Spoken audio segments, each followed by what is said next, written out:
بسم الله الرحمن الرحيم. الحمد لله الذي هدانا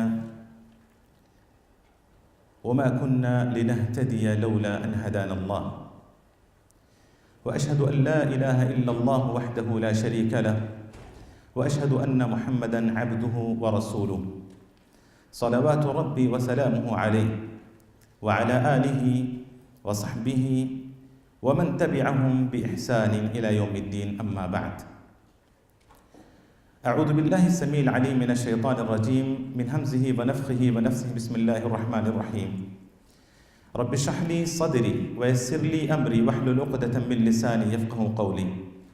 سبحانك لا علم لنا إلا ما علمتنا إنك أنت العليم الحكيم.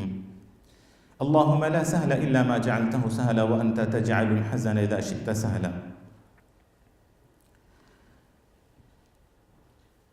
برادران اسلام اور پردہ نشین خواتین، عزیز بچوں، بے انتہا شکر و احسان ہے اس رب ذوالجلال کا جس نے آج ہم تمام کو ایک عظیم مقصد حصول علم کے خاطر یہاں پر جمع فرمایا۔ اس دعا کے ساتھ ہم آج کے پروگرام کا آغاز کرتے ہیں کہ اللہ رب العالمین سب سے پہلے ہم سب کے یہاں مل بیٹھنے کو قبول فرمائیں اور یہاں جمع ہونے کو اللہ رب العالمین نفع بخش بنائیں۔ اللہ رب العالمین ہمیں نفع بخش علم عطا فرمائیں اور جو کچھ باتیں ہم یہاں سنیں گے جو حق ہوں گی، اللہ عمل کی توفیق اور ان سب باتوں کو اوروں تک پہنچانے کی توفیق عطا فرمائیں۔ معزز حاضرین اور پردہ نشین خواتین، جمع ہونے کا کیا مقصد ہے بتانے کی مجھے ضرورت نہیں ہے۔ آپ سب مقصد کو جان کر یہاں جمع ہوئے ہیں۔ ہم تہ دل سے آپ کا استقبال کرتے ہیں اور دوبارہ ہم آپ کے حق میں دعا کرتے ہیں کہ اللہ رب العالمین آپ کے یہاں جمع ہونے کو ذخیرہ آخرت بنا دے، جہنم سے آزادی اور جنت میں دخول کا ذریعہ بنا دے۔ برادران اسلام و خواتین اسلام، موضوع آپ سب جانتے ہیں کہ قصۃ سلیمان، سیدنا سلیمان مع الہدہد۔ یہ واقعہ ہم میں سے کون نہیں جانتا؟ میں سمجھتا ہوں کہ بچہ اس واقعے کو جانتا ہے۔ اس کے باوجود آپ سب یہاں جمع ہوئے ہیں تو مجھے آپ کی تڑپ کا اندازہ ہو رہا ہے کہ یقیناً آپ یہ سوچ کر یہاں جمع ہوئے ہیں، یہاں حاضر ہوئے ہیں کہ آپ کو کچھ زیادہ یہاں ملے گا، یا یہ بھی آپ سوچ کر جمع ہوئے ہوں گے کہ اس واقعے کو آپ صحیح طریقے سے دوبارہ آپ سماعت فرمائیں یہاں پر۔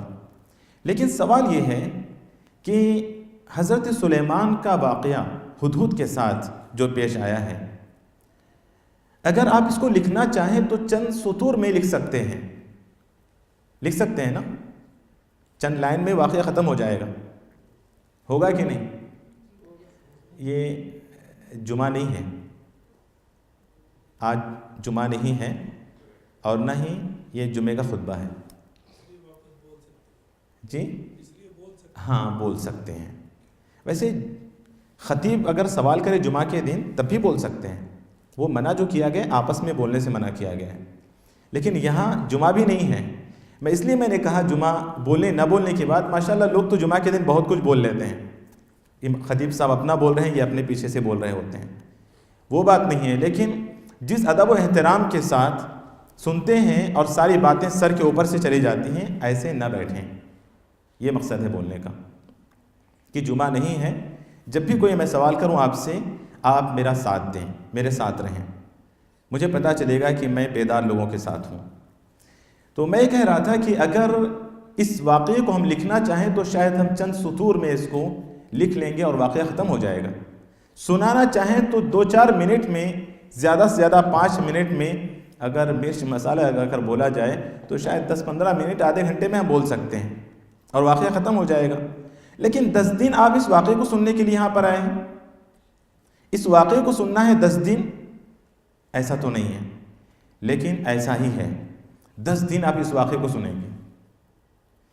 کیسے سنیں گے انشاءاللہ آنے والا وقت بتائے گا۔ آج اس پروگرام کے، چونکہ 10 روزہ یہ پروگرام ہے اور 10 دن آپ کو کم سے کم ہر دن 2 گھنٹے دینا ہے، تو اس طریقے سے 20 گھنٹے کا یہ پروگرام ہوتا ہے۔ حساب صحیح کر رہا ہوں میں؟ اسلم بھائی بول رہے ہیں نہیں حساب غلط ہے، حساب صحیح کر رہا ہوں نا جی۔ تو 20 گھنٹے آپ لوگوں کو دینے ہیں اس پروگرام کے لیے، تو ان 20 گھنٹوں میں دعا کریں کہ اللہ تعالی ہمیں نفع بخش علم عطا کرے، حق عطا کرے، اللہ رب العالمین ہمیں ہر طرح کے غلط باطل چیزوں سے اللہ ہم سب کی حفاظت فرمائے۔ دوستو، آپ نے دیکھا ہوگا اعلان میں ہم نے لکھا کہ ایک دعوتی اور تربیتی کیمپ ہے یا پروگرام ہے، دعوتی و تربیتی پروگرام ہے، یا یہ بھی لکھا ہوا تھا کہ ایک دعویٰ کورس ہے۔ اس کا مقصد یہ ہے کہ ایک دعوتی پروگرام ہے۔ اس پروگرام کا مقصد، اس پروگرام کو منعقد کرنے کا مقصد سوئے ہوئے دلوں کو جگانا ہے، مقصد سے غافل لوگوں کو ان کے مقصد سے آگاہ کرنا ہے، منزل سے ناآشنا لوگوں کو ان کی منزل کا پتہ بتانا ہے۔ یہ اس پروگرام کے انعقاد کا مقصد ہے، جو انشاءاللہ 10 دن ہم ساتھ رہیں گے اور یہ کارواں 10 دن چلے گا انشاءاللہ۔ ہمارا یہ سفر 10 دن کا ہے۔ تو اس دعویٰ کورس کو شروع کرنے سے پہلے میں چاہتا ہوں کہ کچھ تمہیدی باتیں آپ کے سامنے رکھوں، اور آج جیسا کہ آپ نے دیکھا کہ سیٹ اپ کرنے میں تھوڑا سا ٹائم لگا، انشاءاللہ کل سے جیسا کہ سیٹ اپ آپ دیکھ رہے ہیں یہی سیٹ اپ رہے گا، اور میں آپ سب کو یہ اطلاع دے دوں کہ صرف اور صرف 50 لوگوں کے لیے یہ پروگرام بنایا گیا ہے، صرف 50 لوگوں کے لیے، اور ہم یہ دعا کر رہے ہیں کہ اللہ کرے کہ وہ 50 جو یہاں پر جمع ہوئے ہیں، اللہ کرے کہ یہ 50 ہزار بن جائیں۔ اس معنی میں نہیں کہ یہاں پر جمع ہو جائیں، جو 50 لوگ یہاں پر باتیں سنیں، اللہ کرے کہ یہ باتیں 50 ہزار لوگوں تک پہنچیں، 50 لاکھ لوگوں تک پہنچیں، اور اس بات سے کوئی بعید نہیں ہے، اس بات کا شدید امکان ہے انشاءاللہ۔ کیا اسی عزم سے آپ سب یہاں جمع ہوئے ہیں؟ خواتین سے بھی سوال ہے، کیا اسی مقصد کے تحت آپ سب یہاں جمع ہوئی ہیں؟ انشاءاللہ اللہ تعالی ہمیں اپنے مقصد میں کامیاب بنائے۔ معزز حاضرین اور پردہ نشین خواتین، سب سے پہلا سوال جو میں آپ لوگوں سے کرنا چاہوں گا کہ آخر میں مسلمان کیوں؟ لِمَ خُلِقْتُ مُسْلِمًا، مجھے مسلمان کیوں پیدا کیا گیا ہے؟ مجھے مسلمان کیوں پیدا کیا گیا ہے؟ اگر میں ابھی آپ لوگوں سے سوال کروں، جواب دیں گے آپ لوگ، یا پھر تھوڑی دیر کے بعد سوال کروں، تھوڑا سا سیٹ ہونے کے بعد آپ لوگ؟ کیا خیال ہے؟ تھوڑا سا سیٹ ہونے کے بعد جی۔ سوال پہلا میرا سوال یہاں پر یہ ہے کہ لِمَ خُلِقْتُ مُسْلِمًا، میں مسلمان کیوں پیدا کیا گیا ہوں؟ اگر کوئی غیر مسلم آپ سے سوال کر دے یا کوئی بھی آپ سے سوال کر دے، کیا جواب ہوگا آپ کے پاس؟ مجھے یقین ہے کہ بہت صحیح جواب دیں گے انشاءاللہ، پھر بھی پتہ نہیں کیوں میرا دل چاہ رہا ہے کہ میں آپ میں سے کسی سے پوچھوں، پھر اس کے بعد میں بات آگے بڑھاؤں۔ تو کوئی ہاتھ اٹھا لیں جو خود جواب دینا چاہے، ورنہ بولیں گے پتہ نہیں شیخ کو کیا دشمنی تھی ہم سے۔ جی اکبر صاحب۔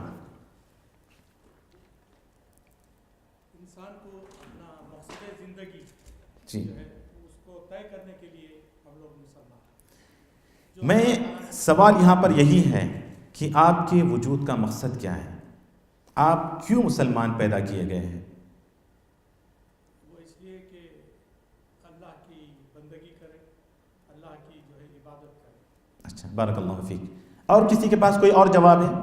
جی ایکچولی ہر انسان جو ہے ایک مسلمان ہی پیدا ہوتا، مگر اللہ تعالیٰ جو ہے جس کو ہدایت دیتا اور جو اللہ تعالیٰ کے قریب آنا چاہتا ہے، اللہ تعالیٰ اس کو مسلمان، یعنی اس کو مقصد اس کا مسلمان نہیں ہوتا ہے۔ نہیں، جواب نہیں ہوا ہے جی۔ بارک اللہ فیک۔ یہاں پر مائک نہیں ہے، مائک تھا یہاں پر جی، اور ایک میں خواتین میں بھیج دیجیے گا۔ بارک اللہ فیکم شیخ۔ بھائی نے جواب دیا کہ بحیثیت مسلمان میری زندگی کا مقصد کیا ہے؟ میری زندگی کا مقصد، بھائی نے کہا کہ اللہ کی بندگی ہے، اور ادھر سے ایک بھائی نے جواب دیا کہ لوگوں کو بھلائی کا حکم دینا اور برائی سے روکنا، یہ ہماری زندگی کا مقصد ہے۔ آئیے دیکھتے ہیں قرآن کیا کہتا ہے۔ اعوذ باللہ من الشیطان الرجیم۔ میں اکثر لوگوں سے سوال کرتا ہوں، میرے اسٹوڈنٹ سے، جہاں بھی میں جاتا ہوں وہاں بچوں سے بھی سوال کرتا ہوں کہ بحیثیت مسلمان آپ کی زندگی کا مقصد کیا ہے؟ یاد رکھیں، مقصد سے غافل اور مقصد سے ناآشنا لوگ منزل تک نہیں پہنچ سکتے، کبھی نہیں پہنچ سکتے۔ مقصد، ہمارے وجود کا مقصد اگر ہمیں نہیں پتا ہو تو مجھے نہیں پتا کہ ہم کس طرح کی زندگی گزار رہے ہیں۔ بحیثیت انسان، بھائی نے جو جواب دیا، بحیثیت انسان ہماری زندگی کا مقصد اللہ کی بندگی اور اس کی عبادت ہے، جیسا کہ اللہ تعالیٰ نے فرمایا سورۃ الذاریات میں، اعوذ باللہ من الشیطان الرجیم، وما خلقت الجن والانس الا لیعبدون۔ اللہ نے کہا کہ میں نے جن و انس کو صرف اور صرف اپنی عبادت کے لیے پیدا کیا ہے۔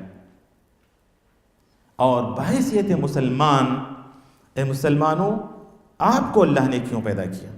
بھائی نے کہا کہ ایک بھائی نے کہا کہ سارے ہی مسلمان پیدا ہوتے ہیں، صحیح بات ہے۔ اللہ تعالیٰ فرماتے کل مولود یولد علی الفطرہ فابواہ یہودانہ او ینصرانہ او یمجسانہ۔ ہر انسان فطرت اسلام پر پیدا ہوتا ہے، لیکن اس کے ماں باپ اس کو یہودی بنا دیتے ہیں، یہودی ہوں تو مجوسی بنا دیتے ہیں اگر وہ مجوسی ہوں، نصرانی بنا دیتے ہیں اگر وہ نصرانی ہوں۔ سوال میرا یہ تھا کہ اللہ نے آپ کو مسلمان گھرانے میں کیوں پیدا کیا ہے، یا پھر آپ مسلمان کیوں باقی ہیں؟ کسی نے بولا، میں نے پوچھا کہ آپ مسلمان کیوں ہیں؟ میرے ابو مسلمان ہیں، میرے خاندان مسلمان ہیں، میرے دادا پردادا سب مسلمان ہیں، اس لیے میں بھی مسلمان ہوں۔ یہ جواب ہوتا ہے بہت ساروں کا۔ تو بحیثیت مسلمان، اے امت مسلمہ، اللہ نے تجھے کیوں وجود بخشا ہے، تجھے کیوں پیدا کیا ہے؟ اللہ تعالیٰ فرماتے ہیں اعوذ باللہ من الشیطان الرجیم، کنتم خیر امہ اخرجت للناس، کنتم خیر امت اخرجت للناس تأمرون بالمعروف وتنہون عن المنکر۔ تم بہترین امت ہو، اللہ تعالیٰ نے کہا تم بہترین امت ہو۔ تمہیں کیوں پیدا کیا گیا؟ اخرجت للناس، لوگوں کے لیے پیدا کیا گیا ہے۔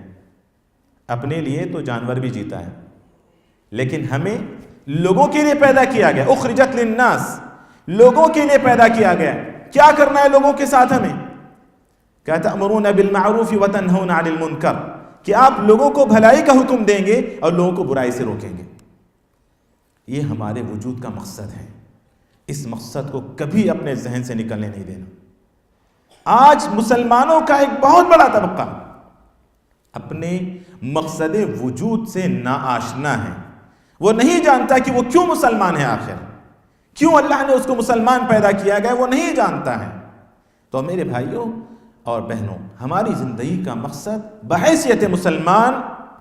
بحیثیت مسلمان ہم لوگوں کے لیے پیدا کیے گئے ہیں کہ ہم لوگوں کو برائی سے روکیں اور بھلائی کا حکم دیں۔ یہ اللہ رب العالمین نے کہا۔ ایک اور جواب، بحیثیت انسان اللہ تعالیٰ نے ہمیں جو پیدا کیا گیا ہے وہ شہادت حق کے لیے ہے۔ ذرا سا غور کریں، بحیثیت انسان ہمارے وجود کا مقصد شہادت حق ہے، اور بحیثیت مسلمان ہماری زندگی کا مقصد حق شہادت ہے۔ یہ کیا ہے، الٹا کر دیے تو دو باتیں ہو گئیں، ہاں ادھر سے ادھر کر دیے تو دو باتیں ہو گئیں، بالکل دو باتیں الگ ہو گئیں۔ میں نے کہا کہ بحیثیت مسلمان ہمارے وجود کا مقصد شہادت حق ہے۔ شہادت حق سے مراد توحید کی گواہی ہے، اللہ کی عبادت ہے، یہ ہماری زندگی کا مقصد۔ اور بحیثیت مسلمان، امت مسلمہ، بحیثیت امت محمدیہ، ہماری زندگی کا مقصد حق شہادت ہے۔ دلیل سورۃ البقرہ کی ہے، پارہ نمبر 2 کی۔ اللہ تعالیٰ فرماتے ہیں وَكَذَلِكَ جَعَلْنَاكُمْ امة وسطا. اس سے پہلے سيقول السفهاء من الناس ما ولاهم عن قبلتهم التي كانوا عليها قل لله المشرق والمغرب يهدي من يشاء إلى صراط مستقيم وكذلك جعلناكم أمة وسطا لتكونوا شهداء على الناس ويكون الرسول عليكم شهيدا. تحویل قبلہ کا واقعہ سب جانتے ہیں کہ جب قبلہ بدلا تو کئی بیوقوف آ کر کہنے لگے ارے کیا ہو گیا ان کو، یہ کیا وجہ ہے کہ بدل گئے یہ لوگ. سيقول السفهاء من الناس ما ولاهم عن قبلتهم التي كانوا عليها، پہلا قبلہ چھوڑ کے دوسرے قبلے کی طرف چلے گئے. کیا مقصد ہے؟ اللہ کہا قل للہ المشرق والمغرب يهدي من يشاء الى صراط مستقیم. اس کے بعد اللہ نے کہا وكذلك جعلناكم امة وسطا، اس طرح ہم نے تمہیں امت وسط بنایا ہے. امت وسط بنایا ہے. کیا معنی وسط کے؟ مفسرین کہتے ہیں وسط کے معنی اعتدال کے ہیں، وسط کے معنی عدل کے ہیں، وسط کے معنی خیر کے ہیں، اور وسط کے معنی یہاں پہ درمیان کے بھی ہیں. اردو میں بھی لفظ استعمال ہوتا ہے نا، استعمال ہوتا ہے جی. وسط کے معنی درمیان کے بھی ہیں. تمام معنی اپنی جگہ صحیح ہیں. میرے استاد اس آیت کو اس طرح سمجھاتے تھے کہ ہم نے تمہیں امت وسط بنایا ہے. امت وسط کیا کام ہوتا ہے؟ امت وسط مثال دے کر سمجھاتے تھے ٹریفک پولیس ہیں، کہاں کھڑی ہوتی ہیں؟ کہاں کھڑے ہونا چاہیے اس کو؟ کہاں کھڑی ہوتی ہے وہ تو الگ ہے، ہمارے ملکوں میں ہوٹلوں میں جا کے بیٹھ جاتی ہے یا جہاں پیسہ مل رہا ہے وہاں کھڑی ہوتی ہے. سوال یہ ہے کہ کہاں کھڑے ہونا چاہیے اس کو؟ بیچ میں. کیوں؟ تاکہ وہ کنٹرول کرے. اور کس کو کنٹرول کرے؟ صرف اپنے رشتہ داروں کو، صرف اپنے آنے والوں کو. نہیں میں ادھر سے میرے رشتہ دار آ رہے ہیں، میں صرف انہیں کو چھوڑوں گا، میں انہیں کا خیال رکھوں گا. کیا ہوگا اس کے بعد؟ تین طرف کے لوگ کیا کریں گے اس کے ساتھ؟ کیا کریں گے اس کے ساتھ؟ وہی کریں گے جو آج امت مسلمہ کے ساتھ ساری دنیا کر رہی ہے. وہی کریں گے جو آج امت مسلمہ کے ساتھ ساری دنیا کر رہی ہے. کچھ لوگ بولتے ہیں نہیں ہماری ذمہ داری نہیں ہے. امت میں ایسا طبقہ موجود ہے جو سائڈ میں چلا گیا، ہمارے ملکوں کی پولیس کی طرح سائڈ میں ہے، بالکل جہاں کچھ مل رہا ہے وہاں پر چلے جا رہے ہیں. اس کا بھی نتیجہ یہی فساد. کوئی کنٹرول کرنے والا نہیں ہے. ادھر سے بھی گاڑیاں، ادھر سے بھی گاڑیاں، ادھر سے بھی اور ادھر سے بھی، چاروں طرف سے گاڑیاں ہیں. حادثات، روزانہ حادثات سننے میں آ رہے ہیں. آج امت مسلمہ بالکل اسی طرح اپنے آپ کو کنارہ کش کی ہوئی ہے. نتیجے میں دنیا فساد میں مبتلا ہے. ہر طرف فساد سن رہے ہیں. کیوں؟ اپنے مقصد کو چھوڑے ہوئے ہیں. وَكَذَلِكَ جَعَلْنَاكُمْ أُمَّةً وَسَطًا. اور تمہاری ذمہ داری کیا ہے؟ لِتَكُونُوا شُهَدَاءَ عَلَى النَّاسِ. لِتَكُونُوا شُهَدَاءَ عَلَى النَّاسِ. اللہ اکبر، کتنی بڑی بات ہے. لوگوں پر تمہیں گواہ بننا ہے. یہ ہے حق شہادت. لوگوں پر تمہیں گواہ بننے کے لیے، اس کا حق ادا کرنے کے لیے اس دنیا میں تمہیں بھیجا گیا. کیا مطلب ہے اس کا؟ قیامت کے اللہ رب العالمین تمام انبیاء کو بلائیں گے. ہاں بھائی آپ نے اپنی ذمہ داری ادا کی؟ ہاں اللہ میں نے اپنی ذمہ داری ادا کی. کون ہوں گے گواہی دینے والے آپ پر؟ امت محمد. امت محمد یہ گواہی دے گی کہ ہم نے ذمہ داری ادا کر دی ہے. تو یہ امت محمد جو ہے، امت محمدیہ، دعوت و تبلیغ کی ذمہ داری سارے انبیاء نے ادا کر دی ہے. اس بات کی گواہی دیں گے یہ امت محمدیہ. تو ہمارے وجود کا مقصد بحیثیت انسان شہادت حق ہے، اور بحیثیت مسلمان حق شہادت ہے، یعنی گواہی کا حق ادا کرنے کے لیے. اور وہی کر سکتے ہیں جو دعوت و تبلیغ کا، دین کا جو کام کرتے ہیں. اس کے بعد یہ ہے لِمَ خُلِقْتُ مُسْلِمًا، کہ مجھے مسلمان کیوں پیدا کیا گیا ہے. اس مقصد کو اپنے ذہن میں رکھیں. آگے کا موضوع ذکر کرنے سے پہلے میں ایک بار یاد دلا دوں آپ لوگوں کو کہ اس پروگرام کے اختتام پر ایک کمپٹیشن بھی ہونے والا ہے. پتہ ہے نا؟ پتہ ہے؟ خواتین کو پتہ ہے؟ ہاں مجھے اندازہ لگ رہا ہے خواتین بڑی تعداد میں ہیں، ان کو مکمل پتہ ہوگا انشاءاللہ. تو ماشاءاللہ سب کو پتہ ہے کہ اس کے آخر میں ایک پروگرام ہوگا. مطلب یہ کہ 50 لوگوں کے درمیان، اور حاضری بھی ہوگی آپ لوگوں کی. خواتین میں بھی ایک پیپر گھمایا جا رہا ہے اور مردوں میں بھی وہ دستخط کریں. روزانہ حاضری ہوگی. جو پورے 10 دن شریک ہیں انشاءاللہ ان کے درمیان مسابقہ ہوگا. مسابقہ کیا ہوگا؟ یہی جو باتیں آپ مجھ سے سن رہے ہیں اس کو آپ لوگ، اگر امام بخاری کے خاندان سے آپ کا تعلق ہے تو نوٹ کرنے کی ضرورت نہیں ہے. آپ کے دل و دماغ میں باتیں ایسے بیٹھ جائیں گی، آپ بالکل ایسے ہی سنیں. اگر نہیں ہے تو پھر جو ہے نا پین اور نوٹ بک میں اس کو پین لے کر اس علم کو قید کریں. پین اور پیپر لے کر اس علم کو قید کریں تاکہ مسابقے میں آسانی ہو. لیکن کچھ احباب ماشاءاللہ یہاں پر مجھے لگتا ہے کہ ضرور کچھ نہ کچھ امام بخاری رحمہ اللہ کے سے ان کا کوئی تعلق ہے کہ بالکل ایسے سن رہے ہیں، اور انشاءاللہ مجھے یقین ہے کہ ان کو یاد بھی ہو جا رہا ہے ایسے بالکل فٹافٹ. تو ورنہ اگر نہیں ہے تو اس کو نوٹ کر لیجئے گا تاکہ مسابقے میں آپ کے لیے آسانی ہو. انہی باتوں میں سے جو کچھ لیکچر آپ لوگ سنیں گے مجھ سے یہاں پر، انہی میں سے سوالات ہوں گے. تحریری امتحان ہوگا، مطلب ریٹن میں ہوگا ایگزام، اور جو جن کے جوابات اچھے ہوں گے فرسٹ سیکنڈ تھرڈ کو انشاءاللہ مرکز کی جانب سے انعام بھی دیا جائے گا. چلیے اس کے بعد کا موضوع ہے، آج برا نہ مارے میری اس بات سے، ہمارے چونکہ میرے کچھ پروگرام بچوں میں بھی ہوتے ہیں، خاص طور پر ٹین ایج وغیرہ کے بچے ہوتے ہیں، ان کے ساتھ بھی میرے کچھ پروگرام ہوتے ہیں. بچوں سے بہت زیادہ ہم کبھی کبھی گھل ملتے ہیں، تو بچے جو ہے نا یہ سوال کرتے ہیں کہ شیخ یہ ہر طرف مسلمانوں کو مارا جا رہا ہے، وہاں مسلمان دہشت گرد، یہاں مسلمان دہشت گرد، جہاں دیکھو مسلمان ٹیررسٹ ہیں، مسلمان غلط کام کر رہے ہیں، ساری دنیا میں مسلمانوں کو مارا جا رہا ہے. ہم کیوں مسلمان ہیں؟ آخر ہم نے اسلام ہی کو کیوں ایکسیپٹ کیا ہوا ہے؟ دیکھو کرسچینٹی کو دیکھو، کتنے سیدھے سادے لوگ ہیں، کتنے نرم مزاج کے لوگ ہیں، ان میں کسی طرح کا کچھ نہیں ہے. امریکہ کو دیکھو، برطانیہ کو دیکھو، فلاں کو دیکھو، فلاں کو دیکھو، اور مسلمانوں کو دیکھو. یہاں فلسطین میں مسلمان مر رہا ہے، سیریا میں مر رہا ہے، یمن میں، عراق میں، جہاں دیکھو مسلمان تباہی کا، بربادی کا شکار ہے. نتیجے میں آج مسلم نوجوان احساس کمتری کا شکار ہوتا جا رہا ہے، اور مسلم نوجوان ہمارے بچے آج احساس کمتری کا شکار ہیں. وہ پریشان ہیں کہ بھئی اتنے سارے مسلمان ہر طرف مر رہے ہیں، پھر ہم بھی مسلمان ہیں. آپ کو میں بتا دوں کئی ایسے واقعات ہیں کہ ان حالات کو دیکھ کر کئی مسلمان، بلکہ ایک نہیں، 10 نہیں، 100 نہیں، ہزاروں کی تعداد میں مسلمانوں نے اسلام کو چھوڑا ہے. ہزاروں کی تعداد میں پوری امانت داری کے ساتھ میں یہ بات کہہ رہا ہوں کہ ہزاروں کی تعداد میں لوگوں نے اسلام کو چھوڑا ہے، اس لیے کہ وہ نہیں جانتے کہ آخر اسلام ہی کو ہم کے میں کیوں لینا ہے، آخر اسلام ہی کو ہمیں اپنے سینے سے کیوں لگانا ہے. وہ نہیں جانتے ہیں.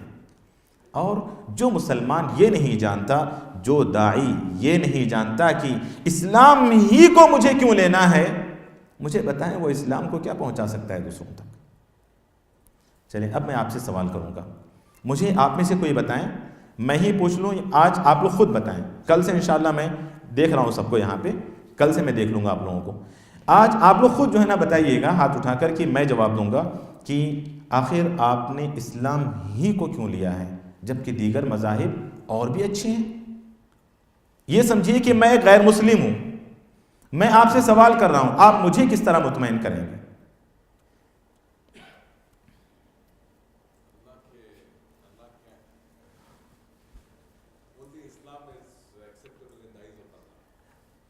کیوں؟ دوسرے کیوں نہیں ہیں، صرف اسلام ہی کیوں ہیں؟ وہی اسی کا آپ نے آیت پڑھ دی، انہوں نے ٹرانسلیشن کر دیا، آپ نے آیت پڑھ دی. جی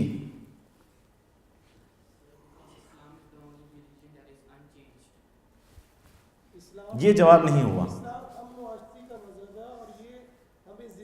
امن و آشتی کا اسلام مذہب ہوتا تو جو ہے نا سیریا میں مسلمان اس قدر تباہ ہوتے، یمن میں، فلسطین میں 50 سال سے، کشمیر میں، فلاں جگہ. کہاں امن و شانتی ہے آپ کے پاس؟ امن و شانتی ہمارے پاس ہے. امریکہ میں آؤ ہم دکھاتے ہیں امن و شانتی، برطانیہ میں امن و شانتی ہے.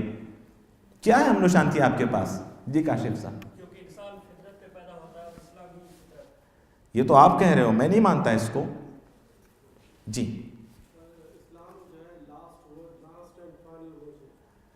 یہ کیوں آپ نے اس کو لاسٹ کیوں بنا لیا ہے؟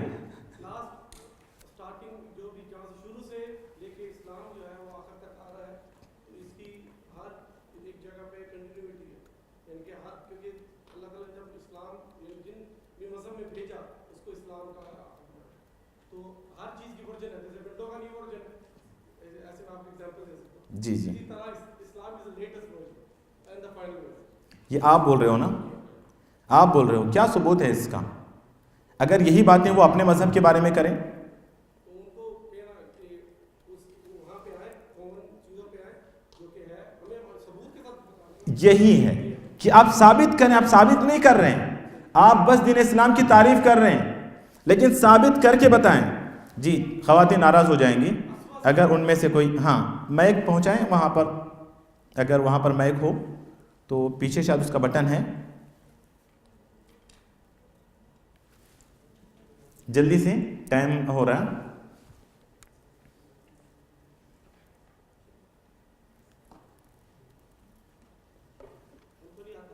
جی جی نہیں ہاتھ, بہت سارے ہاتھ اٹھ رہے تھے وہاں سے, وہ مائک نہیں پہنچ رہا ہے, شاید مائک آن نہیں ہو رہا ہے. جی جی آن ہو گیا, آن ہو گیا.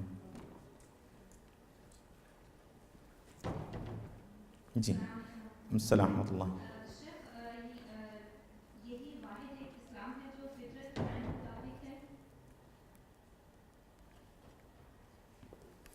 جواب مکمل نہیں ہے. جی اسلام ایک ایسا مذہب ہے. لے لیں مائک لے لیں. اچھا جی پیچھے سے پریس کریں.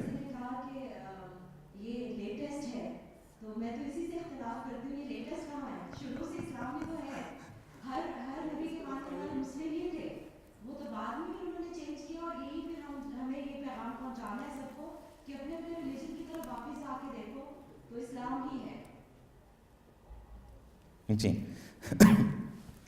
یہ تو آپ کے آپ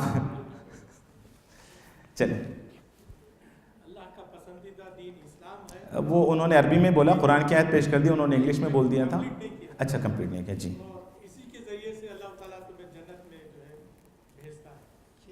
تو میں بولتا ہوں کہ آپ کرسچینٹی کو مان لیں, نصرانیت کو, جنت میں جاؤ گے.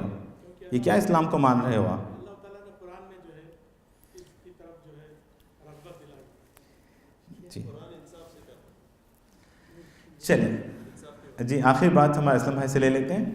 اسلام ایک پریکٹیکل مذہب ہے, اور اسلام جینے کا life of system of life ایک اسلام میں ہے, اور کوئی مذہب میں سسٹم نہیں ہے کہ جینے کا طریقہ کیا ہے, رولز کیا ہے, ریگولیشن کیا ہے, کیسا جینا چاہیے. اب کوئی اور مذہب میں تو نہیں ہے یہ سب چیزیں. زکوٰۃ ہے, اور جس طریقے کا جو سسٹم ہے, system of life, way of life جو اسلام میں ہے, وہ اور کوئی مذہب میں نہیں ہے. ٹھیک, بارک اللہ فیک. کچھ جواب تک پہنچ گئی ہے. اسلام میں پروف بھی ہے اور یہ بھی ہے, سب کچھ دلیل ہے, سب کچھ ہے. اگر قرآن پڑھا جائے تو اس میں وٹنس اور اس کا صحیح مذہب ہونے کا اس میں ساری دلیلیں موجود ہیں, جا کے پڑھ لو تم, مجھ سے مت پوچھو.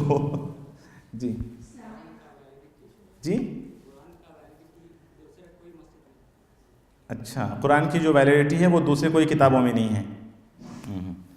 چلیں ماشاء اللہ فی الحال کافی ہے, ٹائم ہو رہا ہے. چلیں انشاءاللہ مجھے یقین ہے کہ جو ہے نا اور بھی اچھے جوابات آپ لوگوں کی طرف سے مل سکتے ہیں. چلیں ایک مختصر میں جواب دوں گا آپ کو.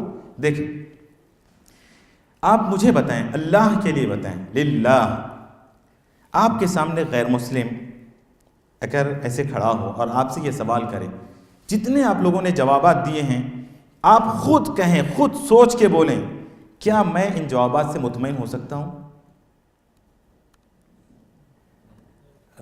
آپ بتائیں, مطمئن ہو سکتا ہوں میں؟ ہمارے آصف بتائیں, میں مطمئن ہو سکتا ہوں؟ نہیں. آصف ہے ماشاءاللہ یہاں پر نیچے تشریف فرمائیں, ان کو یہاں ہونا چاہیے. بہت خاموشی کے ساتھ جو ہے نا وہ مجھے دیکھ رہے ہیں. جی تو یہ ان جوابات سے میں مطمئن نہیں ہو سکتا. ویسے جوابات بہت سارے ہو سکتے ہیں, مطمئن کرنے کے لیے بہت سارے اسباب ہم ذکر کر سکتے ہیں, لیکن فی الحال اس مختصر سے کورس میں جو چیز, ایک مختصر سا جواب میں آپ کو دے سکتا ہوں کہ جس کے ذریعے آپ دلائل کے ذریعے آپ مطمئن کر سکتے ہو سامنے والے کو, وہ جواب یہ ہے کہ اسلام, جیسے کچھ حصہ جو ہے نا بھائی اسلم نے ذکر کر دیا کہ اسلام ہی ایسا دین ہے جس میں جو انسان کی 5 ضروریات کا محافظ ہے. اسلام ایسا دین ہے جو انسان کی 5 ضروریات کا محافظ ہے, ایسی حفاظت دنیا کے کسی اور مذہب میں نہیں ہے، پھر بھی مطمئن نہیں ہوگا. وہ پوچھے گا بتاؤ کیا کیا اور کیسے کیسے بتاؤ. تو وہاں پر ہمیں ثابت کرنا ہوگا انہیں. جیسے بھائی نے بولا کہ قرآن کے اندر وٹنس ہیں، ثبوت ہیں، سب کچھ ہیں، سب کچھ ہیں، لیکن کیا ہے کچھ تو بتائیں تاکہ میں مطمئن ہو جاؤں. تو میں مختصر جواب میں اکثر کو یہ دیتا ہوں کہ اتنی تو بات کم سے کم یاد رکھ لیں کہ اسلام 5 دیکھیں، اسلام اپنے ماننے والے کے سلسلے میں چاہتا ہے، اپنے ماننے والے کے سلسلے میں وہ یہ چاہتا ہے کہ وہ بڑی پرامن اور مطمئن زندگی گزارے اور دنیا اور آخرت کے لیے کوشاں رہیں. یہ اسلام چاہتا ہے. اور یہ چاہت یہ چیز اسی وقت ممکن ہو سکتی ہے جب ان 5 چیزوں کی حفاظت کی وہ ذمہ داری لیں. اور اسلام 5 جس کو ہم ضروریات خمسہ کہتے ہیں، انسان کی 5 اہم ضرورتیں ہیں، 5 اہم ضرورتیں ہیں. اور ان ضرورتوں کو سننے کے بعد آپ دیکھیں گے کہ ہماری پوری زندگی ان 5 ضرورتوں کے سلسلے میں سوچ سوچ کر گزرتی ہے. سب سے پہلی چیز، انسان، جیسا کہ بھائی نے کہا، اسلام انسان کے دین کا محافظ ہے. کیا مطلب ہے اس کا؟ اسلام نہیں چاہتا کہ اس کے ماننے والے کی پیشانی کسی غیر کے سامنے جھکے. اسلام اس کو پسند نہیں کرتا اور کہتا ہے کہ جو اس ماتھے کو غیر اللہ کے سامنے رکھے گا وہ ہمیشہ ہمیش کے لیے جہنم میں چلا جائے گا، ہمیشہ کے لیے. اس کے لیے مغفرت بھی نہیں ہے، یعنی شرک. اسلام دین کا محافظ ہے. جیسا کہ بھائی نے دین کے اندر لوگ یہ سمجھتے ہیں کہ دین کا مطلب صرف روزہ، نماز، زکوٰۃ، حج. نہیں، دین زندگی گزارنے کا مکمل طریقہ ہے. اسلام نے، میں بڑی چیزوں کی بات نہیں کروں گا، اسلام تو وہ دین ہے جو انسان کو اپنی قضائے حاجت کے آداب تک سکھاتا ہے کہ آپ حمام جاؤ تو کیسے، بیٹھو تو کیسے، اٹھو تو کیسے، صفائی کرو تو کیسے اور کس چیز سے. یہ دنیا کا کوئی اور مذہب یہ آداب اس حد تک نہیں سکھاتا. اسی لیے صحابہ کرام فخر محسوس کرتے تھے، اور ہم بھی فخر اسی وقت محسوس کریں گے نا جب ہمیں خود پتا ہو کہ اسلام کس قدر عظیم ہے. تو اسلام انسان کے دین کا محافظ ہے. نمبر 1، بہت تفصیلات ہیں، میں زیادہ تفصیلات نہیں بتا سکتا، بالکل ٹائم ختم پر ہے، 5-6-7 منٹ میں یہ حصہ ختم ہو جائے گا. نمبر 2، اسلام انسان کی عقل کا محافظ ہے. اسلام انسان کی عقل کا محافظ ہے. اسلام نہیں چاہتا کہ اس کا ماننے والا ایسی چیزیں استعمال کرے کہ اس کی عقل معوف ہو جائے اور پھر وہ فٹ پاتھ پہ سو کے بھی اپنے آپ کو دنیا کا بادشاہ محسوس کرنے لگے. اسلام نہیں چاہتا کہ اس کے ماننے والا بے ہوش زندگی گزارے. اسی لیے کہا نماز کے لیے آؤ، لا تقربوا الصلاۃ وانتم سکارا. یہ شراب حرام ہونے سے پہلے کی بات ہے. تو اسلام نے شراب کو کیوں حرام کیا؟ انما الخمر والمیسر والانصاب والازلام رجس کہا. رجس کیوں کہا؟ اسلام انسان کی عقل کی حفاظت کرتا ہے، جبکہ دیگر مذاہب میں ان سب چیزوں کی اجازت ہے آپ کے پاس. اور نمبر 3، بڑے اختصار کے ساتھ، اسلام انسان کے مال کا محافظ ہے. صبح سے شام تک ہم لوگ اسی مال کی دوڑ دھوپ میں ہوتے ہیں. اسلام انسان کے مال کی جیسی حفاظت کرتا ہے دنیا کا کوئی مذہب ایسی حفاظت نہیں کرتا. اسی لیے کہا اسلام نے کہ اگر ابو حنیفہ رحمہ اللہ کے فقہ کے مطابق ربع دینار کا مطلب 4 آنے، ربع دینار بھی اگر چوری کرے اس کا ہاتھ کاٹ دیا جائے. یہ کیوں سزائے رکھے اسلام نے؟ کہ آپ کسی کا ناحق ربع دینار بھی، پاؤ پیسہ بھی آپ کسی کا ناحق نہیں لے سکتے. سبحان اللہ. سود کو کیوں حرام کیا اسلام نے؟ اسی لیے کہ اسلام اپنے ماننے والوں کے مال کا محافظ ہے. اور نمبر 4، اسلام عزت نفس کا محافظ ہے. یا یہاں پر یہ بھی کہہ سکتے ہیں آپ کہ اسلام نسلوں کا محافظ ہے. عزت نفس اور نسل دونوں کو آپ ایک کر لیں. اسلام عزت نفس کا محافظ ہے. کیسے؟ اسلام کہتا ہے کہ اگر ایک بھائی اپنے بھائی کے پیٹھ پیچھے اس کی برائی بھی کرے تو وہ کیا سزا سنائی گئی؟ اللہ ایحب احدکم ان یأکل لحم اخیہ میتا فکرہتموہ. غیبت کو برداشت نہیں کرتا اسلام. صحابہ نے پوچھا اللہ کے رسول اگر اس کے اندر وہ برائی موجود ہے؟ کہا تبھی تو غیبت ہے، ورنہ تو وہ الزام ہے، الزام کی پھر سزا ملے گی. اتہام کی سزا ہے اسلام میں. اسلام انسان کے عزت نفس کا محافظ ہے. اسلام نسلوں کا، نسل کا محافظ ہے. اسی لیے شادی کا حکم دیا اور نسل کی حفاظت کے لیے ہی اس قدر اہتمام کیا. کہیں کہا لا تقربوا الزنا، زنا کے قریب بھی مت جاؤ، تو کہیں پر کہا وَقُلْ لِلْمُؤْمِنِينَ يَغُضُّوا مِنْ أَبْصَارِهِمْ وَيَحْفَظُوا فُرُوجَهُمْ. ارے زنا تو دور کی بات، کسی اجنبی کو اپنی نظریں اٹھا کے تک نہ دیکھو. اور پھر عورتوں سے بھی کہا وَقُلْ لِلْمُؤْمِنَاتِ يَغْضُضْنَ مِنْ أَبْصَارِهِنَّ وَيَحْفَظْنَ فُرُوجَهُنَّ. تو الدین، النفس، العقل، العرض یعنی عزت اور المال، ان پانچ، یہ جو پانچ چیزیں ہیں یہ ضروریات خمسہ کہلاتی ہیں. پانچ انسان کی ضروریات ہیں اور اسلام ان پانچوں چیزوں کا محافظ ہے. اسی لیے پیارے نبی صلی اللہ علیہ وسلم نے حجۃ الوداع میں، آخری خطبہ تھا آپ کا، نبی کریم صلی اللہ علیہ وسلم نے کہا، کیا تم جانتے ہو آج کون سا دن ہے؟ کون سا دن تھا؟ حجۃ الوداع کس دن تھا؟ جی جمعہ کا دن تھا. صحابہ سب خاموش ہیں، نہیں بول رہے ہیں. صحابہ نے کیا سوچا؟ یہ سوچا کہ شاید اللہ کے رسول صلی اللہ علیہ وسلم آج کچھ نیا نام دینے والے ہیں. نہیں بولا. آپ سب بولے کہ آج جمعہ کا دن نہیں ہے. اللہ کے رسول جمعہ کا دن ہے. کون سا مہینہ چل رہا ہے؟ سب صحابہ خاموش ہیں. صحابہ یہ سوچ کر خاموش ہیں کہ شاید رسول اللہ صلی اللہ علیہ وسلم کوئی نیا نام دینے والے ہیں اس مہینے کو. کہا یہ ذوالحجہ نہیں ہے؟ کہا ذوالحجہ ہے.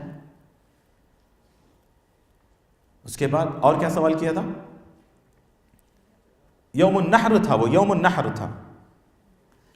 اس کے بعد رسول اللہ صلی اللہ علیہ وسلم نے کہا لوگوں سنو، ان دماءکم واموالکم واعراضکم حرام علیکم کحرمت یومکم هذا وفی شہرکم هذا وفی بلدکم هذا. پوچھا یہ کون سا شہر ہے؟ صحابہ خاموش تھے، یہ سوچ کر خاموش تھے کہ شاید آج نام بدلنے والا ہے. آپ نے کہا کہ یہ بلد الحرام نہیں ہے. تو اس کے بعد آپ صلی اللہ علیہ وسلم نے کہا کہ لوگوں سنو، تمہاری عزتیں، ان اموالکم، تمہارا مال، ان اموالکم، ان دماءکم، تمہارا خون. یہاں عزت نفس کی بات، عزت نفس کے بارے میں نہیں بتایا میں نے نا؟ جی عزت نفس کے بارے میں بتایا میں نے، جو کہ عرض ہے، لیکن نفس کے بارے میں نہیں بتایا. نفس کی حفاظت کرتا ہے اسلام. عزت نفس وہ عرض ہے، یہ جو عرض ہے نا جو نیچے سے دوسرا ہے وہ عزت نفس ہے، عزت ہے. لیکن نفس کی حفاظت، اسلام نفس کی حفاظت کرتا ہے. اسی لیے کہا کہ جب کلمہ لا الہ الا اللہ کا وہ اقرار کر لیں تو پھر خلاص ان کے مال، ان کے نفس سب محفوظ ہو جائیں گے، کوئی انہیں قتل نہیں کر سکتا. اور کہا کہ اگر کوئی مسلمان کسی کو قتل کر دے وَمَن يَقْتُلْ مِنْكُمْ مُتَعَمِّدًا فَجَزَاؤُهُ جَهَنَّمُ خَالِدًا فِيهَا، ہمیشہ ہمیشہ کے لیے وہ جہنم میں رہے گا. تو اسلام قتل و غارت گری سے منع کرتا ہے. سوال کرنے والے نے سوال کیا اسلام جب قتل و غارت گری سے منع کرتا ہے تو کیوں اتنا قتل سب ہو رہا ہے یہاں پر؟ اس کا جواب انشاءاللہ میں کل دوں گا، یا پھر عفواً نماز کے بعد دوں گا انشاءاللہ. تو اسلام ان 5 چیزوں کا محافظ ہے. اس لیے مجھے اسلام پسند ہے، اس لیے میں نے اسلام کو ایکسیپٹ کیا ہے. اب مجھے ثابت کر دو کہ تمہارے دین کے اندر، عفواً تمہارے مذہب میں، دین نہیں بولنا اس کو، تمہارے مذہب میں جیسی اسلام نے جیسے حفاظت کی ہے دین کی، اسلام نے جیسے حفاظت کی ہے نفس کی، اسلام نے جیسے حفاظت کی ہے عقل کی، اسلام نے جیسے حفاظت کی ہے عزت نفس کی اور انسان کے مال کی، اگر تمہارے مذہب میں یہ ساری چیزیں ہیں ثابت کر دو، ہم ماننے کے لیے تیار ہیں۔ اللہ کی قسم قیامت کی صبح تک وہ یہ ثابت نہیں کر سکتا۔ تو اس لیے مجھے اسلام پسند ہے اور اس لیے میں نے اسلام کو قبول کیا ہے۔ یہ ایک بہت ہی مختصر سا جواب تھا۔ اتنا جواب تو ہر مسلمان کو پتہ ہونا چاہیے اپنے اسلام کی حفاظت کے لیے، اپنے آپ کو مسلمان باقی رکھنے کے لیے، اپنے اور اپنے نسل کی حفاظت کے لیے کم سے کم اتنا تو ہونا چاہیے۔ آپ غور کرتے ہیں دوسرے مذاہب میں دین کی حفاظت، کہاں دین کی حفاظت؟ بیل کے سامنے سجدہ، گائے کے سامنے سجدہ، ہر شجر و حجر کے سامنے سجدہ، کوئی بابا نکلا ہے اس کے سامنے سجدہ، ننگے پنگے کے سامنے سجدہ، کوئی فرق نہیں ہے۔ جو بھی نفع نقصان ظاہر میں ان کو نظر آتا ہے کہ یہ فائدہ پہنچائے، چلو اس کے سامنے سجدہ۔ کوئی مورتی، کھڑی مورتی کے سامنے سجدہ تو کوئی پڑی مورتی کے سامنے سجدہ۔ یہ ہے آگے آئیں عزت نفس کی بات، عزت نہیں نفس کی بات۔ قتل و غارت گری اگر آپ تاریخ اٹھائیں گے، تاریخی واقعات آپ دیکھیں گے تو جتنا زیادہ قتل و غارت گری دیگر مذاہب کے ماننے والوں نے کی ہے، اللہ کی قسم مسلمانوں نے نہیں کی ہے۔ اور اگر آج اسلامی ممالک میں یا مسلم ممالک میں یہ قتل و غارت گری ہر طرف مچی ہوئی ہے تو اس کا واحد سبب مسلمانوں کے گناہ تو ہیں، مسلمانوں کی بے دینی تو ہے، لیکن اس کے پیچھے مکمل انہی غیروں کا ہاتھ ہے جو مسلم ممالک کو تباہ و تاراج کرنا چاہتے ہیں۔ اور پھر عقل کی حفاظت، ان کے پاس شراب جائز ہے، پی سکتے ہیں آپ۔ اور عزت نفس، کیا عزت نفس اور نسل کی حفاظت کریں گے یہ لوگ؟ آج کل تو شاید وہاں پر یہ قانون بھی پاس ہو گیا ہے، باپ کا پتہ ہی نہیں ہے، بولے ماں کا نام رکھ لو، جبکہ اسلام تو کہتا ہے کہ دنیا میں تو کیا آخرت میں بھی بچے کو اس کے باپ کے نام کے ساتھ بلایا جائے گا۔ اللہ اکبر۔ ہماری نسلیں، ہمارا نسب پاک صاف ہوتا ہے، ہم میں سے ہر کسی کو اس کے باپ کا پتہ ہوتا ہے، اور یہ وہ نسلیں ہیں جن کو ان کے باپ کا پتہ نہیں ہوتا، کیونکہ ایک ہو تو پتہ ہونا۔ اور مال کا تو چھوڑیے، سود وغیرہ سب اس میں ان کے پاس جائز ہے۔ قرآن سے کئی ساری آیتیں دلیل کے طور پر ہم پیش کر سکتے ہیں۔ بہرحال عشاء کی اذان کا وقت ہو رہا ہے اور شاید کچھ کھانے پینے کے لیے کچھ ہمارے احباب کے لیے ہے، یا ایسے ہی شیخ کچھ ہے، یا ایسے ہی یہ لوگ بھوکے پیاسے چلے جائیں گے واپس یہاں سے؟ نہیں، کوئی بات نہیں، ہے، فکر نہیں کریں، ہے انشاءاللہ۔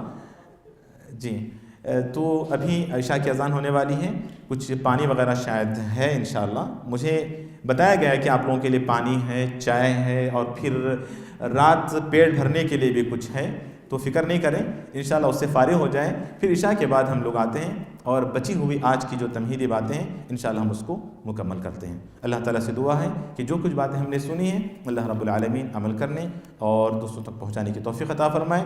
اے اللہ، جو کچھ باتیں صحیح نکلی ہیں اس کو قبول فرما، جو غلط باتیں ہیں یہ میرے اور شیطان کی جانب سے ہیں، اللہ مجھے معاف فرما، آمین۔ وصلی اللہ وسلم وبارک علی نبینا محمد وعلی آلہ وصحبہ اجمعین والحمد للہ رب العالمین۔